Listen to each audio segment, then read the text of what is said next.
Hey everyone, this is Christian D-Ron, and boy do I have an interesting article to read to you guys. This is an article from motherjones.com, and it is titled, Anti-Muslim Hate Groups Have Tripled with the Rise of Trump. Subtitle, a new report finds an unprecedented spike in Islamophobia over the past year. And this article is published by Josh Harkinson, a ballless, liberal, globalist puppet who wishes to publish nothing but fake news. Anyway, let's read. The number of anti-Muslim hate groups in America tripled last year, according to a report released Wednesday by the Southern Poverty Law Center, which they are also liberal, ballless, ignorant organization. They're ignorant of Islam, the Hadiths, and also the Quran. Anyway, the Southern Poverty Law Center, a watchdog organization that tracks political extremists. Between the beginning and the end of 2016, the number of anti-Muslim groups increased from 34 to 101. Bravo! By far the largest spike since the SPLC began tracking the category in 2010. The surge coincides with the 67% increase in anti-Muslim hate crimes last year, a level of violence not seen since the aftermath of the 9/11 attacks. Documenting hate crimes is a challenge, both in terms of legal definition and incidents that may go unreported, and most hate groups don't release membership statistics. Two reasons why the SPLC views the number of anti-Muslim groups as an important metric, as an important metric.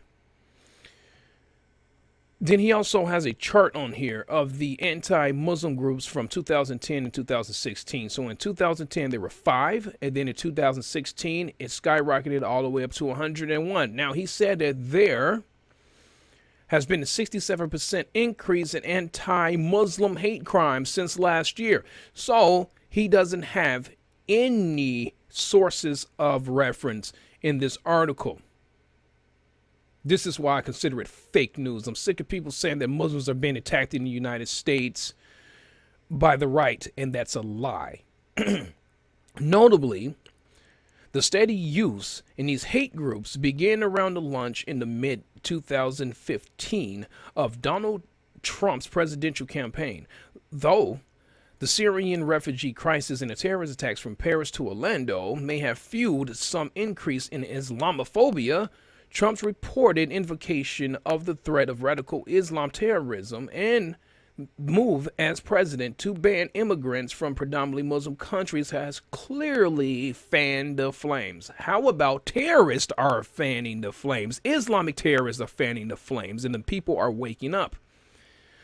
So the rise in anti-Muslim groups in the last year, I think, demonstrates just how much the presidential campaign influenced the radical right in the U.S., says Ryan Lenz, a senior writer for the SPLC's Intelligence Project. Wow. His name is Ryan Lenz, and he's a senior writer for the SPLC's Intelligence Report. Yeah, right. Intelligence crap. You can drop that title. We have not seen this level of anti-Muslim rhetoric, says Stephen Lenz, in quite some time. And Trump has done the lion's share of infusing the anti-Muslim movement in the U.S. with energy, which had been waning for years. Breitbart News, the far-right publication formerly led by Trump's senior strategist Steve Bannon, has written dozens of stories about Muslim rape gangs. The supposed threat of Sharia law in the United States and alleged conspiracies by the Council of Islamic Relations. And then this is what trips me up. He says that the Council of Islamic Relations is a moderate civil rights organization that Breitbart characterizes as a front group for terrorists, which the Islamic Relations, the Council on Islamic Relations, they are a front for the Muslim Brotherhood. Wow. This guy has no idea what the hell he's talking about. These fake news articles just trip me out. Anyway, back to the article. Until stepping down from Breitbart News in August of 2015 to lead the Trump campaign, Bannon hosted a Sirius XM radio show, Breitbart News Daily, where he conducted dozens of interviews with anti-Muslim extremists. There he goes again, using the extremist word. One of Bannon's guests on the show, a Trump surrogate, Roger Stone, warned of a future America where herds of Islamic madmen are raping, killing, pillaging, defecating in public fountains, harassing private citizens, elderly people. That's what's coming, which is true. Bannon also said on the show that George W. Bush, his statement after 9/11 that Islam is peace was the dumbest comment Bush made during his presidency, which I agree with Steve Bannon on that one. Bannon told listeners that the United States and Europe are engaged in a global existential war and suggested that a fifth column of Islamic sympathizers has infiltrated the U.S. government. Since his election, Trump has tapped several leaders with the track records marked by anti-Muslim views. General Michael Flynn, Trump's now ex-national security advisor, has described Islam as a malignant cancer, which it is, and tweeted that fear of Muslims is rational, which is true. As a student at Duke University, senior Trump advisor Stephen Miller co-founded the Terrorism Awareness Project, which promoted Islamofascism Awareness Week, and Trump CIA chief Michael Pompeo has embraced apocalyptic views of Islam. End of article. So with articles like this, it's so sad that we have people living here in the United States. Now, I have said this previously in my other videos.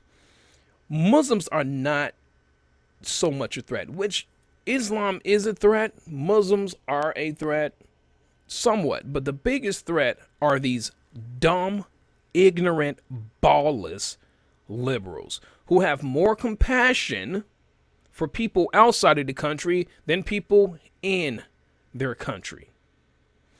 How come these people aren't writing articles about how our vets are being mistreated by our government and how we can do better or provide better resources to our veterans? How about that? How come they're not writing articles about the poor in our country, or the lack of education in our country? Write articles on that. I don't get these people. I really don't get these people. You got people who are completely ignorant of Islam and they speak out of ignorance.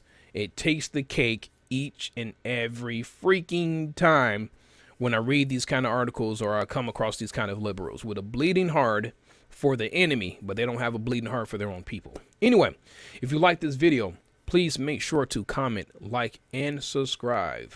But most importantly, share and utilize in every platform of social media. I'm going to post a link to this article in the video description. This is Christian Duran signing off. Until next time, you guys stay blessed and have a great day, and God bless America and the United States Constitution. Bye-bye.